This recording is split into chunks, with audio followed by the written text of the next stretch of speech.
petrol version of the Jaguar XF Sportbrake doesn't quite sparkle as much as you would think, but it gives the mid-sized exec car better overall refinement that the diesels can only dream of. Choosing a petrol version of the new XF Sportbrake means choosing Jaguar's familiar 2.0-liter Ingenium turbocharged 4-pot, presented in 247 bhp tune.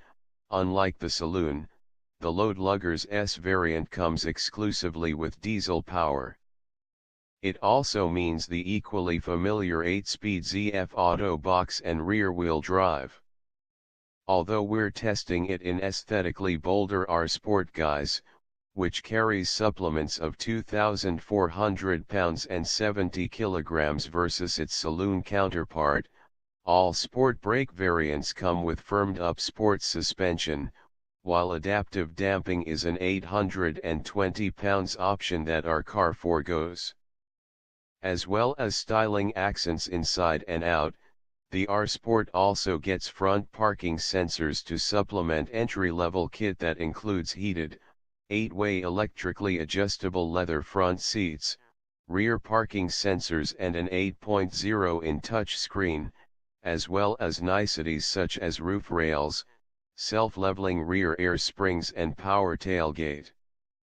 The Sportbrake fulfills the practicality part of its remit well, closely matching the BMW 5 Series Touring and Audi A6 Avant for boot volume at 565 liters with its 40/20/40 split folding rear seats up and 1,700 liters when they're folded flat. The load space is usefully regular, with an electric load cover, curry hooks, and no lower lip. Cabin space impresses, too, with ample room for 4 large adults plus a halfling, and sufficient nooks in which to stow your daily detritus. Materials in the smartly presented interior range from tidily stitched dashboard leather to both soft and hard plastics, although I wouldn't choose the optional veneer, which has an odd, embalmed finish to it.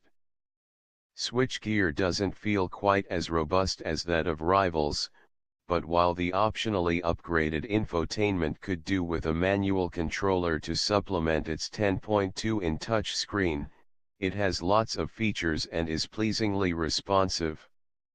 The sport seats are comfortable but not especially well sculpted among their type. The petrol Ingenium is less of a workhorse than the 237 bhp diesel version, giving away 99 pounds-foot of torque and 100 kilograms of towing ability to the oil burner. But its refinement is far superior, emitting a gentle hum whose heightened pitch and volume as revs rise is barely noticeable once on the open road.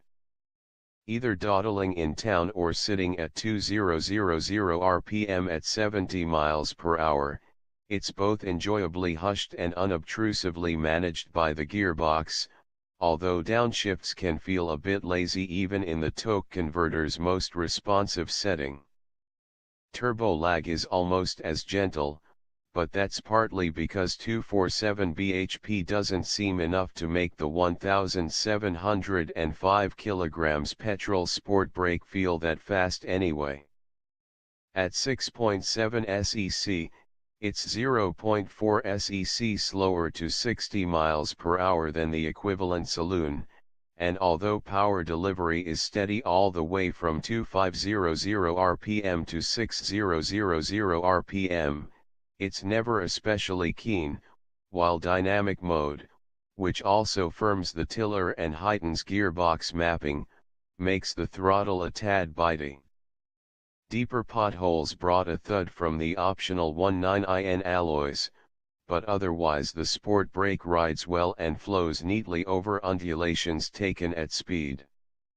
Neither body control nor rear-end traction is much challenged when driving this car within the constraints of its modest powertrain, but the responsive front end and natural-feeling steering help make it an enjoyable thing to sweep along back roads.